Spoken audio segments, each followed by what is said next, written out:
and we're kicking off today with SmackDown, and fans were left speechless after this week's show saw the implosion of the Bloodline. There's been tensions within the group for weeks, if not months now, which haven't been helped by Sami Zayn and Kevin Owens planting doubt in the Usos' minds, and things came to a head last night. Following what happened with Jimmy Uso at Night of Champions, all attention had turned to Jay and where his loyalties lie, with the Bloodline and Zayn both trying to win him over. Paul Heyman even said last week that Jay was being groomed to be the next tribal chief, but that wasn't enough convincing, as we saw this week. On SmackDown, Jay gave Reigns an ultimatum, saying it's either him or Paul Heyman, and the tribal chief remained loyal to his wise man, saying Heyman isn't the problem. When Jimmy claimed that the problem all along has been Reigns, the tribal chief fired back, claiming that Jimmy had always had a problem with Jay being appointed as Roman's right-hand man. Jimmy did admit he was jealous, and for a moment, it appeared that Jay would fall in line, declaring that Jimmy was out of the Bloodline. Jay then revealed that he's out too before leveling Reigns with a super kick, and reunited, the Usos made quick work of Solo Sikoa before delivering a double super kick to Reigns for good measure. Both fans at the arena and at home were shocked, with many declaring this is the best ending to a WWE TV event ever, and this storyline is the best the company has ever done. There were some who noted that while the Usos' time with the Bloodline is done, this storyline with the family is far from over, and some even suggested that Jay could be dethroning his cousin. After SmackDown went off the air, Reigns could be seen in the ring with a stunned look on his face, while the crowd inside Lexington, Kentucky's Rupp Arena chanted, "You deserve it!" The Bloodline has received rave reviews for a long time now, and while some have said that the angle started to become stale with the Usos always helping Reigns win in matches, that won't be the case anymore. With the Bloodline crumbling, expect a tag team match pitting the Usos against Reigns and Sikoa, and what do you think to the monumental ending of this week's SmackDown? We're just hours away from the return of CM Punk, who will be a part of tonight's premiere episode of AEW Collision. Punk hasn't been seen in person in AEW since All Out and was suspended following the backstage brawl, a fight that Punk now realizes should have never happened. This week, the long-awaited interview of Punk by ESPN finally dropped, and in the report, Punk revealed that he has not had any conversations with Kenny Omega or the Young Bucks since All Out. That's not for lack of trying though, but when he's reached out, he has been told by lawyers not to contact the Elite, presumably due to the legal investigation which Tony Khan has referenced. Many have predicted that Punk's issues with the Elite could be turned into a red-hot angle for AEW for this summer, but Punk told ESPN that he has not been informed of any plans for these issues to be made into matches, which would undoubtedly draw money and attention. ESPN adds that Punk resents being painted as the bad guy in online reports, as he believes he was merely defending himself, and said that people in AEW leaking things to the wrestling media has only made the internal drama worse. Speaking about the fight backstage at All Out, Punk said it shouldn't have happened, but remained adamant that he was merely defending himself from the Elite. He said, "Now we all got to roll in the mud, and that never should have happened and has never been course corrected, so I understand people want to say that, oh man, Punk is a dick. Well, yeah, because I'm defending myself and I will always defend myself.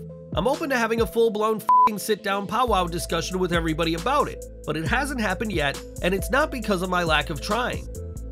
In Punk's mind, the issues with the Elite really began in spring of last year, and he has previously had a solid relationship with the group. Punk even approached Omega to make sure none of his spots would infringe on what Omega had planned, and checked up on Hangman Adam Page after he tested positive for COVID. So what exactly was the catalyst for the deterioration of this relationship? Well, according to the report, it all boils down to Punk's feud with Page last spring. We know that Punk was not happy when Page used an unapproved line on Punk, claiming that he was only in AEW for himself, and things didn't get any better when they faced off in the ring. In the interview with ESPN, Punk said that he found his Double or Nothing match with Page to be garbage, saying he has to protect himself instead of putting on the best performance he could. Punk seemingly believed that Page would take liberties with him in the ring, and went on to state that a chop from the Cowboy chipped his tooth during the match. Punk explained that he wasn't sure whether to give Page a receipt, but the fact that he felt like Page would take advantage of him in the ring ruined the dynamic of the match. It was also said that this interaction with Page poisoned everything for me, and said that over a year after the chipped tooth, ain't shit been done about it. Months after their feud, Punk would blast Page on the All Out media scrum, calling him an empty-headed dumb fuck, though Punk would quickly regret this comment and others. In the interview, Punk said the first thing that he said to Tony Khan after the scrum was that he was sorry, really sorry, for putting the AEW president in that position. While Punk may have been sorry, he did say at the same time he was very frustrated and stated that this wasn't the first time he'd brought up grievances within AEW, even if it was the first time fans were hearing them. Punk's mental state during the media scrum wasn't helped by the fact that he knew he had injured himself during his match with Jon Moxley, and his assessment would prove to be accurate. Now though, Punk is looking to move on from what happened, which may be easier said than done given that he's shown that he is very capable of holding a grudge. Punk's return to TV will come tonight, and Fightful Select has learned that Punk pushed hard to wrestle on the debut episode of Collision in Chicago's United Center. The reason for this is that Punk has never competed in the United Center before, and therefore wanted to do so, and he'll get his wish on tonight's show. Odds are the debate about who was in the wrong at All Out will go on for years to come, and likely will never fully be answered, but has your opinion on Punk changed given these comments? Make sure to share your views down below. Back to WWE now, as last week, Adam Pearce promised Bianca Belair a rematch against Undisputed Women's Champion Asuka if she didn't interfere in the title presentation. While Belair kept away, Charlotte Flair didn't and was granted a title match for interfering, something that the EST of WWE has taken issues with. On this week's SmackDown, Belair called Pearce out for backtracking on his promise and informed the WWE official that she'll be doing things her way. Belair's way was by interrupting Charlotte during the Grayson Waller effect and proceeded to school the Queen on the mic. While Charlotte went on about the number of titles she had, Belair gave her a stark reminder that she is the longest reigning women's champion in modern WWE history and didn't need 14 reigns to reach that accolade. Flair was left dumbstruck, and it wouldn't be surprising if the Charlotte vs. Asuka title match becomes a triple threat featuring 3 of the most talented women WWE has ever seen. SmackDown also saw a tag team gauntlet match to decide the #1 contenders for the undisputed WWE tag team titles and an epic performance by the Brawling Brutes. The Brutes, represented by Sheamus and Ridge Holland, started the match with the Street Profits and were able to get through the Good Brothers, the LWO, and Hit Row before losing to Pretty Deadly. Pretty Deadly were eager to celebrate their win, but had a slight botch in their post-match promo, claiming they would be challenging for the unified WWE Tag Team titles rather than the undisputed Tag Team titles. While this wasn't a monumental botch, it was one that fans noticed. And what do you think of this match, and the fact that Pretty Deadly will be challenging Sami Zayn and Kevin Owens soon enough? We mentioned that the Brutes defeated 4 teams, the Street Profits, Good Brothers, LWO, and Hit Row in the gauntlet match, but one of these wins wasn't exactly difficult. When Hit Row made their way to the ring, it was clear that Sheamus and Holland were exhausted, but all it took was one brogue kick by Sheamus to send Hit Row packing. Within 4 seconds of entering the ring, Hit Row had lost, in a damning indictment of how WWE perceives the faction. It was only recently that a report came out stating WWE has no creative plans for Hit Row, and never was that more true than on this week's SmackDown. Fans were eager to see the group return last year, albeit without Swerve Strickland, but the excitement quickly died out. And what do you make to Hit Row being buried this week? Since returning from his injury, AJ Styles has been featured regularly on SmackDown, but it seems his role on the Blue brand has changed significantly. While Styles once dominated SmackDown for a year as WWE Champion, right now his role is to elevate other superstars, as we saw on this week's show. The match in question saw Styles and Mia Yim face Karrion, Kross, and Scarlett in the latter's first TV match in over 5 months, and only her second TV match ever for WWE, if you don't include that 2016 squash.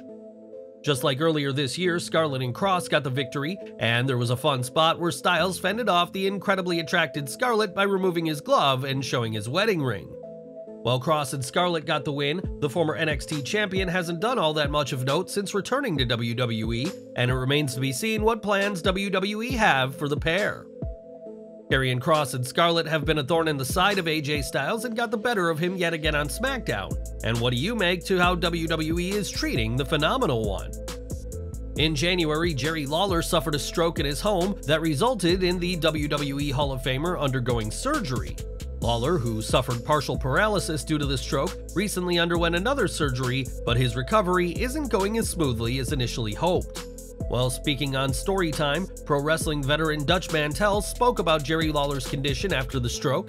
He said, I've heard, this is news on Jerry Lawler, you know, his recent stroke that he had in February that put him in the hospital almost killed him, and he's had some more mini strokes along the way. He's much better, but still not recovering as well as they would hope.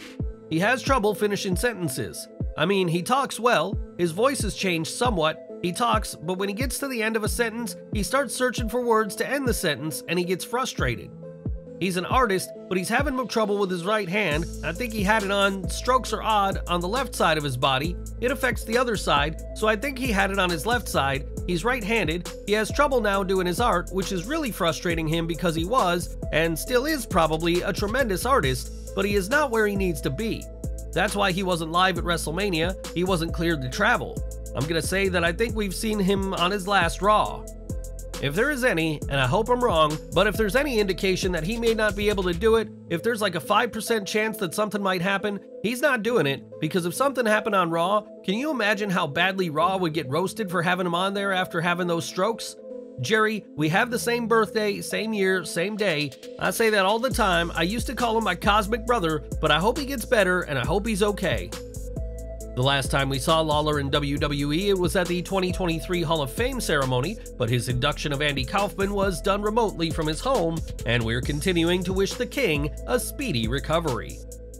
For years, John Cena has been building his name in Hollywood and has had some bona fide hits to his name, including The Suicide Squad and Fast and Furious 9. Right now, Cena's next big project will be Argylle, which will include a star-studded cast including Henry Cavill, Bryan Cranston, Bryce Dallas Howard, Samuel L. Jackson, and Dua Lipa, and this week, Apple Original Films and Marv announced that the film will be released on February 2nd, 2024. The film will be released in cinemas by Universal before streaming globally on Apple TV+, the globetrotting adventures of super spy Argylle across the US, London, and other exotic locations.